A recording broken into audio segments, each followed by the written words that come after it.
Praise the Lord for all that He's doing for us. A couple of years back, maybe 2 or 3 years back, a brother over here gave us a rock. He said it's not a ordinary rock, it's a very special rock. So we took it to Colorado, and he said if you break that rock, you'll find something special inside. So what's in a rock? So we just took that rock in our bags, and then we went there and got the children around, and we broke that rock. And first I thought there'll be just some pieces of rock inside, or maybe some liquid inside. But the rock was like this, the size of a potato, a medium-sized potato. Okay, it was like this. Little specks, like dirty spots on it, but brownish in color. So we took a hammer, and my son tapped on it and tapped on it and broke it. He didn't smash it to pieces, he just tapped on it, and guess what was inside? It looked like this. Looked like a cut coconut, but not exactly like that. It was dry, and the pieces inside were shining almost like pieces of diamond. They said it's called a geode, like geography, Geode. I think Megan still has a piece of that, or the inside of it. And the little children, especially the girls, they collected those pieces, tiny pieces which are broken. They were like shining pieces of glass or diamond. I thought you could put each of those particles in and make a beautiful ring. And they collected it, and later whenever I go there, they show me that the little treasure box with these pieces, these glittering pieces. And they said that this geode comes in many colors. Some look like this, like a pomegranate color, or like rubies. Some are purple, blue, all different colors. And if you look in the internet you want to find out more about geode, they say that it's formed under great pressure. You find it in all over the world, but especially in desert areas, volcanic areas, and sometimes in riverbeds, where there was deep, strong pressure, heat, temperature, and things pressing on it, or things like that, make this formation, this rock formation. And outwardly, it looks like any other rock. When you look at it, you might even miss. But the people who know about it know that these are special rocks. And that geode, those rocks, and especially because we handled it, and my grandchildren and all of us were there, that often comes to my mind when I read certain portions of scripture. And I thought I'll mention that to you in the beginning. Now keep that in mind as I go along, and now and then I'll refer to it, and we can learn something from that. If you turn to, keep your Bibles open, if you have a Bible, to 2 Corinthians chapter 4. And it's a very difficult passage, but I keep reading it again and again. 2 Corinthians chapter 4. When you have time, I won't read the whole thing, but when you have time, go through the chapter and read the verses carefully. And also, if you have some help, maybe you can use my husband's book, Through the Bible, or he has spoken some messages on that chapter, and it'll refresh you. And during these times, it's been a real blessing for me when I meditate on that chapter. You know, when we meet each other nowadays, or we talk to each other, I often hear this American expression, "How are you doing? Are you hanging on there?" And like, that's a new word for me, but for me it is like, are you clinging on to Jesus? Are you holding fast to Jesus in these days? That's how I take it. And I say, Lord, in these days of uncertainty, and days when things are going haywire.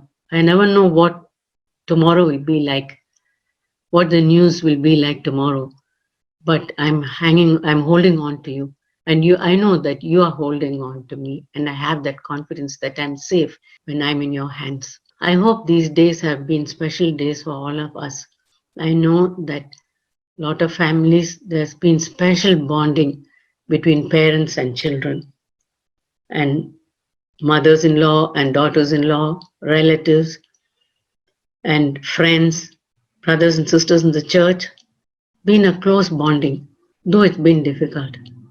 And also, it's been a time when we have learned to adjust to different uh, changes. Like when we think of doing some cooking, as in the kitchen, we think, do I really need to make it so extravagant? Can I make simplify a little bit but yet have the same taste? I don't really need these things, need to go extra or spend so much money because I don't know how the coming days will be. So we learn to adjust to present situation, financial adjustments.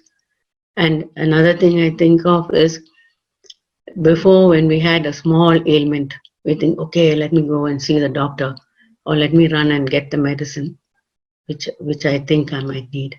But now we say, yeah, let's wait a little bit. Maybe we'll pray a little bit and see. Maybe it'll stop by itself. And very often it just disappears. The Lord takes care of it. So there's been unusual days, but at the same time, days of blessing for all of us. If I simplify things, and we also see the contentment in our children. I think most of us who have had small children can see how the children are so willing to come down, not have so many expectations. They don't say like, let's go out and eat or let's go here. They're just quite happy to play in the backyard or indoors and eat what's given and be happy. I really praise and thank God. That's God's hand in us, with us. And one thing which we can always remember is nothing can happen to us without God's knowledge. You know, just this morning we heard in some parts of India, there's a lot of dry weather. But in one part of India on the east coast, there was a hurricane. We call it cyclone that hit. It was a strong rushing wind which tore down trees and damaged two or three parts of states in India. So weird things are happening, but at the same time we realize that God is in control. In Amos, there's a verse: "Is there a calamity in a city that the Lord does not know about it?" That verse often comes to me. Anything that happens in any city, the Lord knows about it. It's not that He doesn't know, and He's in control. He knows when to stop, and He knows how to take care of us. And during these days, we think that, oh, these are days when we have to uh, have this locked in or locked out situation. And I often think, like, we thought it'll be 1 month or 2 months. Now we don't know how it'll be next month, or whether it'll go on till, they say it might go on till the end of the year. Some people say, oh yeah, it may take even longer for things to come back to normal. But we don't want to hear those words. We just shut our ears to those things and we say, Lord, you're in control of everything. And these days, my thoughts have been turning to the Apostle Paul. When I think of his life, how he was put in prison for preaching the gospel. Every place where he went, there'd be a riot or people would get stirred up, especially his own countrymen who had the same faith. But when they found out that he believed in Jesus, they turned against him. And they stirred up others, and finally he'd be put in prison. Do you think what must have gone on through his mind when he was in prison? If we were in prison, or if my husband was put in prison, that almost happened one time, I would have thought, oh, how will I ever get out of this prison? Can I contact this lawyer or get all my friends to put a signature in and try and get me out, or do various earthly things? But when I think what was going on in Paul's mind, he must have realized, I don't care how long this prison days are going to take. God allowed me, and I'm doing it. It is happening for Christ's sake. I'm in bonds because of Christ. He knows when He can take me out, and He's in control. But I don't want to waste a single moment. So he started writing. And how was it for him in the prison? Maybe he was in chains, two hands tied together with chain, or maybe he was tied to another Roman soldier with a chain, and he had one free hand to write. But he started writing and writing, and he made use of every moment to write. And what did he write? He didn't write, oh, the conditions here are so terrible, it's so cold, and the food is terrible. Nothing of that. All his letters were full of encouragement for us. Be strong in the Lord. Hold fast to the faith.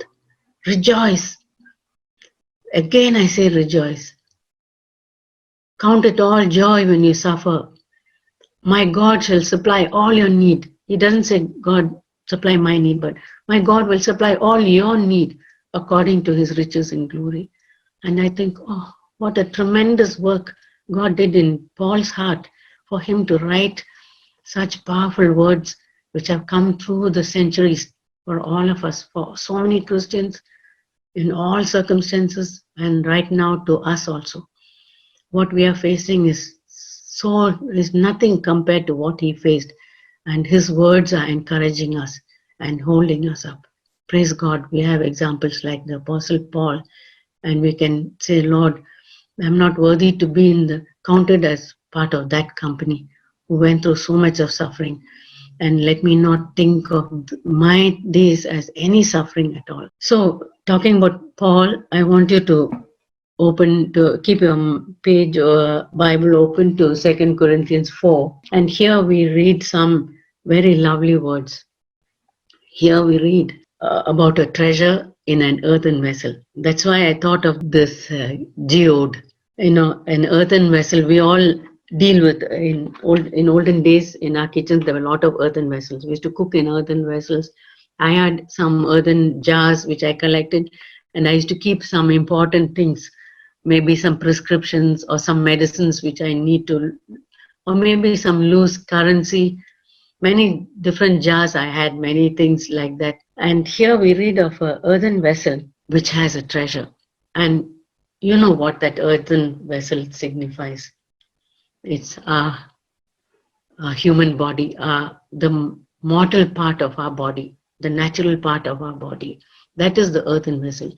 Just like that rock, our earthen vessel we are in look like any other earthen vessel outwardly. These rocks, these geodes, if you find them lying around, they look like ordinary rocks. But what's so special about that earthen vessel or that rock? There's something very valuable inside that jar. There's something where, even though we look like other people in the world, there's something really valuable inside us. And that's not of ourselves, not that we have something special in us to make us so valuable, that our blood is very special, or our race is very special, or our education is very special. It has nothing to do with us. As we read later, it is the power of God. And what is that treasure which we have inside? It is the glory of God in the image of Christ, in the image of Jesus. If you go through that chapter, 2 Corinthians 4, many places it says, the glory of God will shine and the image of Christ. You'll see that in many places. And the surpassing greatness of God, not of ourselves, but it's from God that we have that treasure within us. So I want to talk a little bit about that treasure. First of all, when you think of this earthen vessel that we are, we know how earthen vessels are, so fragile. That's how we are. You have to handle with care these earthen vessels. If anybody says something little strongly, we get a little hurt. If anybody says in a different tone, it affects us. Why did she say like that to me? If anybody doesn't do something in time, then there's a fluster within us. And so many things we can name it. that irritability. That is all the part of that human nature which we have. But we don't have to remain like that. Look what Paul says about his earthen vessel. If you read from verse 7, 8 onwards, that's Paul talking about his earthen vessel, how he was, and how we can be. He says, we are afflicted in every way. You know that. Paul need not describe, but we know. We are afflicted in every way, but not crushed. We are perplexed, but not despairing. We are persecuted, but not forsaken. We are struck down, but not destroyed. Always carrying about in the body the dying of Jesus, so that the life of Jesus also may be manifested in our body. That treasure is the life of Jesus, which started with God put into us when we accepted Him as our Lord and Savior. That's the treasure. And because of the treasure, we can face so many trials like Paul faced. We haven't faced anything compared to him. Beaten and slapped and spat upon and almost dead. They thought he's dead. They left him like that. And yet he was triumphant. And that's an example to us. In these days, what we are facing is so trivial. It's just a virus going around, okay, hitting some people. Whatever happens, God is in control. You know that hammer which hit that geode rock? God is in control of that hammer which is hitting us to break that outer shell of our humanness and bring out the treasure. God is in control. He knows how hard to tap it. He's not going to hit so hard that we get smashed to pieces. He's not going to do that. He knows the temperature and the pressure which is needed so that that outer shell gets broken little bit at a time, not so much. If we are hit so hard, we'll be completely shattered. But he hits, knock little bit at a time, and that beautiful treasure is seen inside, the image of Jesus. You know, what a wonderful hope and challenge that is for us who were once so impatient and so touchy and so irritable. What a wonderful hope we have that we can have the fruit of the Spirit coming out of us. However much that tapping and that breaking might be, instead of an impatient person, patience comes out of us. Instead of grumbling and complaining, thanksgiving comes out of us. Instead of irritability, joy. You know the fruit of the Spirit, joy, love. When people do harm to us, it's not that we just forgive them. Forgiving is the first step. Yes, I forgive him for what he said. But deep down, it's not so good inside. But God does such a work inside us that not only we forgive, but where that hatred was, there's love. Love coming out of that from our heart. Love, joy, peace, long-suffering, patience, gentleness. You know, we who are so harsh on people, gentle words come out of it. Thank God for instances like this things which are happening, where we can spend some time with the Lord and say, Lord, your servant is listening. Speak to me, change me, do a work in my heart, do a transforming work so that that treasure which you put inside will become more and more, will be for your glory, Lord. Not that people will look at us and say, oh, what a beautiful person, what a good nature she has. No, what a work God has done in the sinner. What a wonderful work God has done and produced his nature. When we see, if we knew the person who was, if people knew me who I was before and they see me now, they can see this is not that same person. It is Jesus living in that person. And so all the glory goes to God. That's what I want to challenge. Even though we are weak vessels, so weak, but the treasure inside is so valuable. And then here it says about the power of God. He says the power will be of God and not from ourselves. Yes, there's a mighty power that works within to make this transformation. And that is, we know what that power is and who that power is. That is the power of the Holy Spirit. Um, Now in India, it is hot season. We call it summer, but in India we call it the hot season. And the month of May is one of the hottest months in the whole year. If you can just picture, maybe you've seen in the television or pictures of how it is in some countries, some parts of India. It gets so hot that the rivers are all dried up. Where there was a flooded river overflowing its banks in the rainy season, in the hot season, it just becomes a thin line of water. And after that, even that line disappears.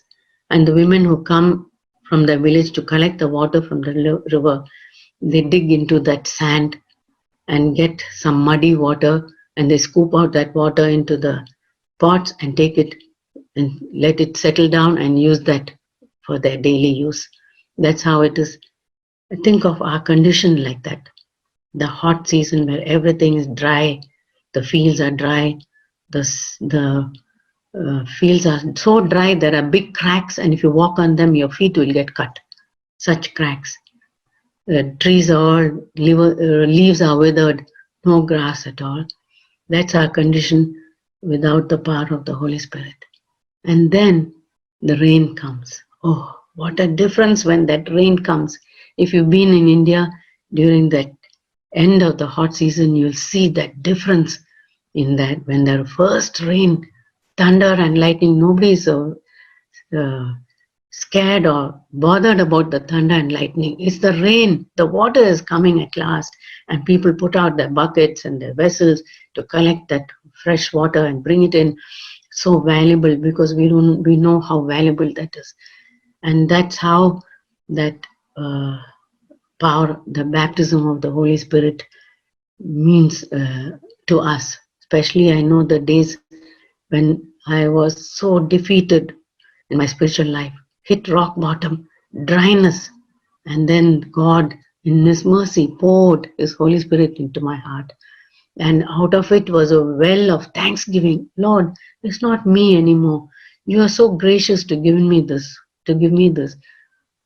gift of the Holy Spirit and this freshness. And after that, Jesus said, if you drink of this water, you'll never thirst again. I used to think, in my back of my mind earlier, I used to think it's some kind of special drink. You drink half a cup of that water, like you read in fairy tales. You drink half a cup of that water and you'll never thirst again. No, it's not like that. It's like, to me now, it seems like it's such a lovely, refreshing drink, this fresh water of the Holy Spirit, that I drink it and I drink it and I want to drink more and more, that I'll never thirst again. And every day I want to drink of that freshness of the Holy Spirit. The times when my life was dry, like that dry grass, everything is green now. Everything is fresh. Even on the leaves, there are droplets of water. The smell of freshness is everywhere. That's our condition when the Holy Spirit comes into our heart. And that is the mighty power which works in us and makes this treasure so valuable. It's not anything that we have done. We think that we have to work hard, we have to die, and we have to do this, we have to suffer, and we have to, if you feel like drinking something, we say, no, I'm not going to drink because I want to suffer. It's not like that type of suffering which in heathen countries people do. They lie on bed of nails, or they roll on in the temple floor where people spit and they throw their leftover food. They say that if I roll on that ground, then I'll get some blessing. It's nothing to do with our works at all. Those of us who come from countries like India, we know how people go and dip themselves in any kind of water, temple water. They try to beat themselves. They roll on the dirty temple floor, and they undergo so much hardship. They walk all the way up those steps or barefoot, carrying a heavy load, and they think that's the way to get that heavenly riches. But thank God it's not at all. That God has opened our eyes. If you read in this 2 Corinthians 4, God was opened the eyes. First earlier verses it says, our eyes which were veiled, but now he has opened our eyes to this gospel. The God of this world was blinded the minds of unbelieving, but now, that's in verse 3, but now the light of the glorious gospel has been opened. God has opened our eyes to see this wonderful gospel, and we should not take it in vain. We should not think, it came freely for me, so I'm going to just relax, and now I'm just waiting for the Lord to come and take me home. No, when God has done such a wonderful work, we owe him such a debt. Lord, what can I do in return for this gift you've given me? This gift, this treasure, more than diamonds and rubies and anything on this world. What can I do to repay that? I'll gladly do, what you tell me to do. If you ask me to deny myself or go without this or stop speaking like this or whatever you do, you tell me to do, Lord, I'm ready to do it, because whatever I do will never be enough to repay what you have done for me, to repay the price of that precious blood you shed for me. That should be our attitude, and that's my attitude.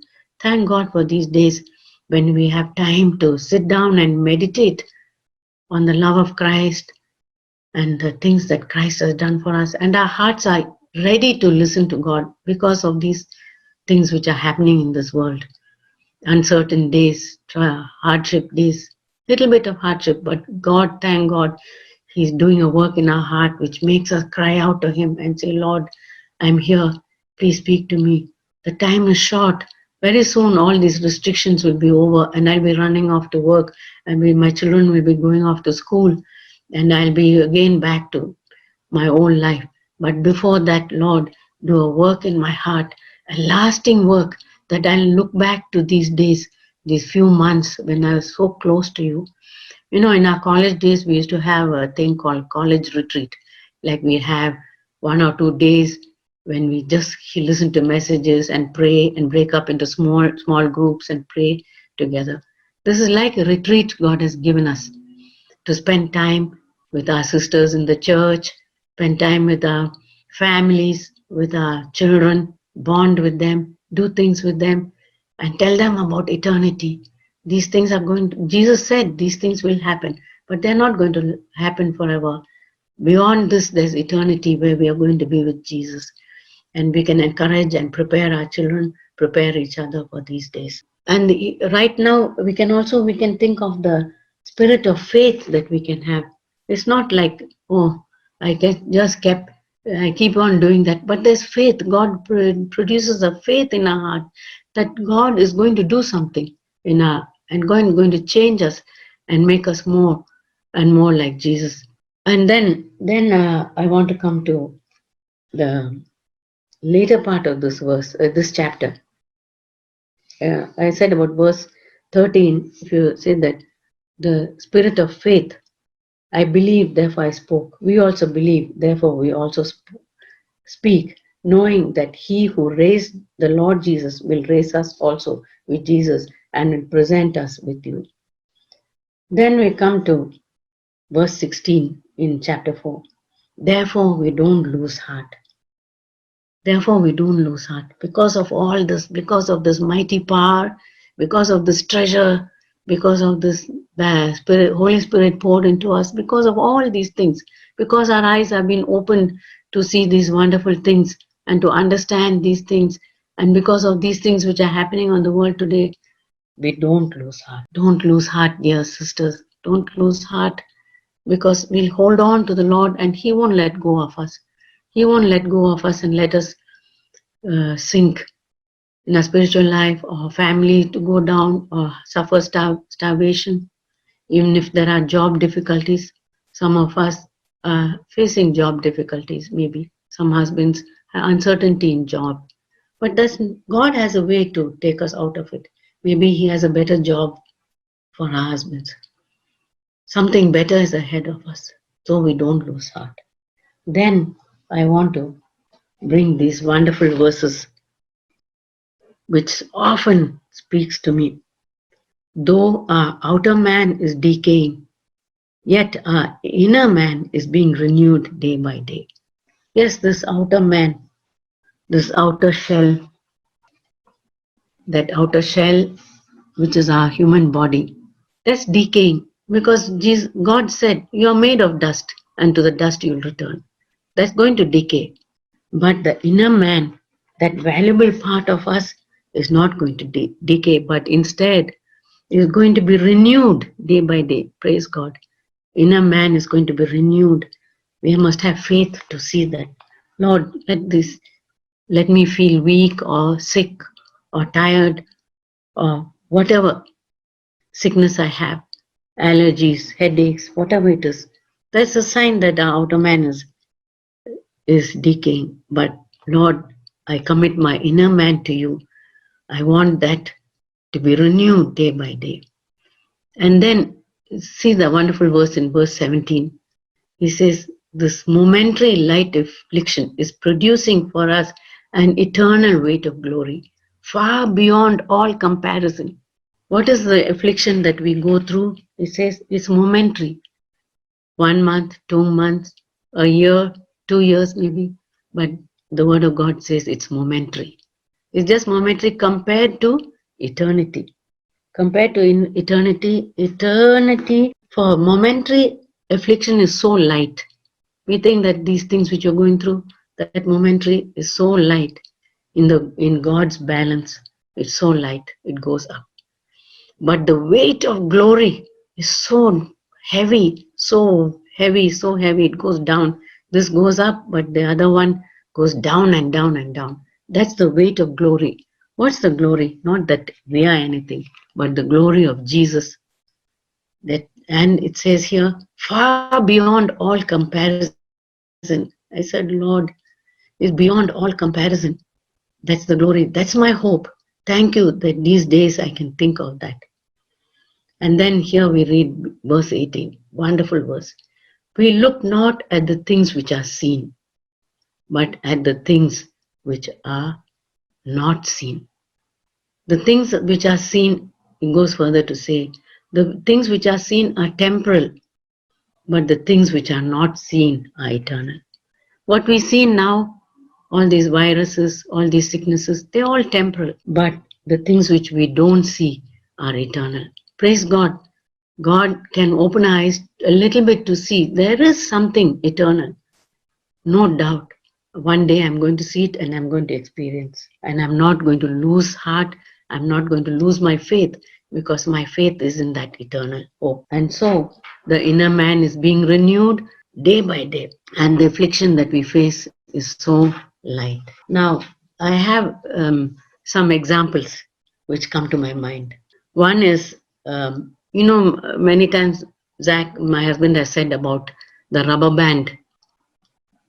If you have listened to his messages, he often refers to our life being like us fixed to 2 points.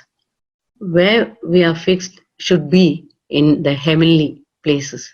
Paul says, set your mind on heavenly things. So that's where we are fixed. And then the rubber band goes down to earthly things for a little while, where we take care of earthly things, our cooking, our work, our jobs, our children, everything. Our children, very important because they are going to join us in the heavenly realm. We have to do more for that.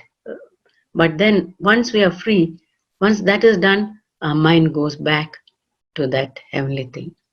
If you, I'll urge you to listen to those messages. And also in another message, about this passage, Zach has spoken about the jar being compared to Gideon's jar, where when the jar is broken, the light comes out. Now, I'm not going to do a Bible study, but when you get time, if you try and find that message, listen to that. You learn and listen and read these verses again and again. And each time I read it, it's like I'm getting a new treasure. Each time I get a hope that I'm not going to be like that. Things are going to be better in my spiritual life. And that hope keeps me going. And I also want to think of another beautiful illustration. I like illustrations, like I said about the geode. That often comes to my mind because I think of the happiness and the glee my grandchildren had when they broke open this geode and saw those little particles there, those shining things. And we all, ladies, we like these kind of shining things and these treasures. Another picture which comes to my mind is some of our children have books, not ordinary books, but special books. And each page has a picture. And, and in each page, there's a mosaic pattern and different colors and all that. And you turn another pattern, different colors. So you look at one page, and all that you can see at first is just a bizarre pattern and some colors and all that. And then you look closely at that and you see something else in that picture. I don't know if you can understand what I mean. I think they're called eye teasers or something. You look intently at that page and you see right inside that there's a picture of a beautiful angel. And another page, there's a picture of a castle. Or another page, there's what comes out is a crown, all shining. But when you just looked at it first, you could only see the multicolored page. You look at closely, you see is something more beautiful. That's what I think is far beyond what we look at. Temporal things is like that page which you first see, and you look more intently, more closely, come closer to the Lord and look right into, meditate and think of heavenly things, especially from His Word, and you see a different thing altogether. Beautiful things we can see in God's Word, and that comes living to us. I can't describe it. Many, many things which we can learn, and that's just an example.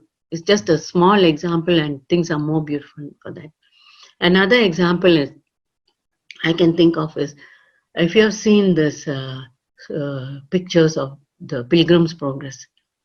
There are some books and some slides which I've seen about the pilgrim walk. And towards the end of the pilgrim days, Christian and his friend Hopeful are almost the end of the journey, and they almost reached Celestial City. Just a few more days and they'll reach the Celestial City. So they come to the mountains where the king's shepherds are taking care of his sheep. And those are the pastors, or represents God's servants who are taking care. So pilgrim Christian and his friend, the shepherds, told them, if you come in the morning, we'll show you the Celestial City. So they went up to those mountains and they said, if you look right there, straight ahead, you'll see the Celestial City. And they looked and looked, and it was all misty, far away from the mountains. You know how it is in the mountains, everything covered by mist. And suddenly the mist parted, and they saw a glimpse of that Celestial City. And Christian says, oh, that glimpse of that Celestial City was so wonderful, far more than what I could describe. Just a glimpse, and then it went away.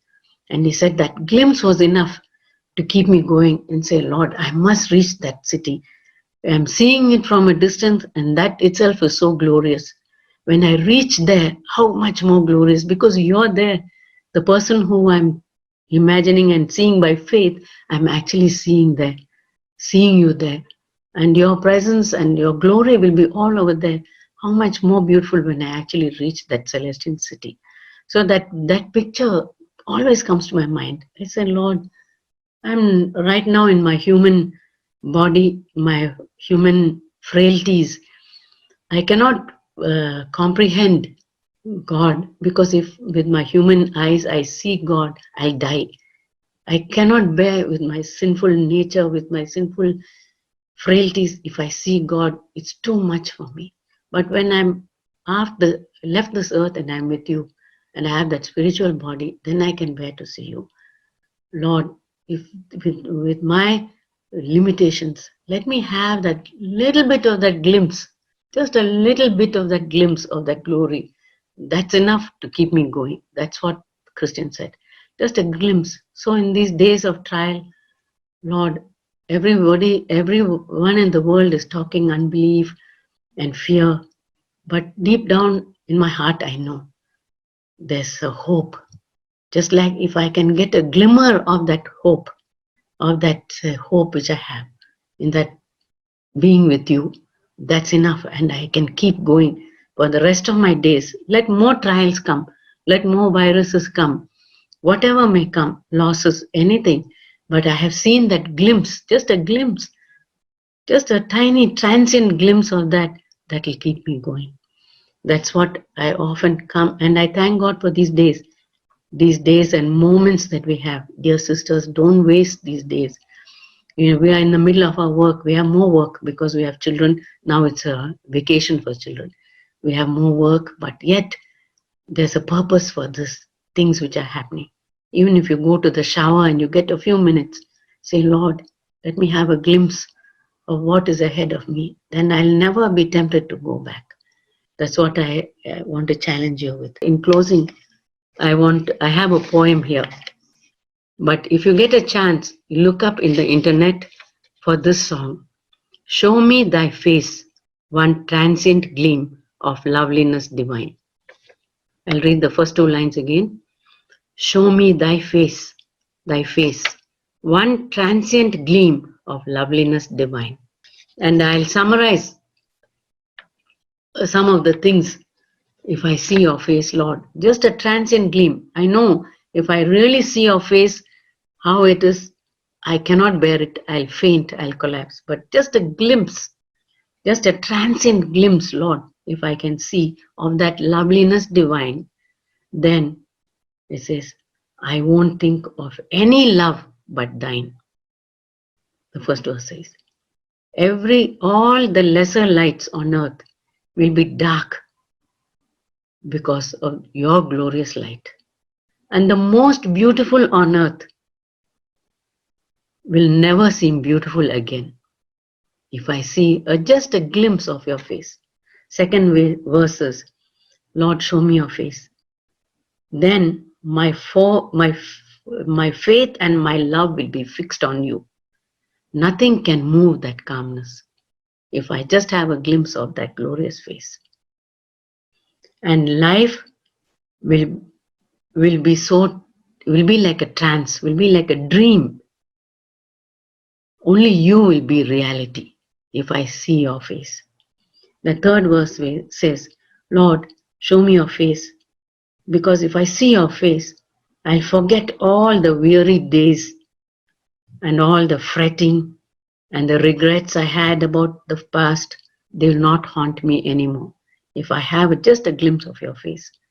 And also the doubts and fears about my future, they won't haunt me at all if I have a glimpse of your face.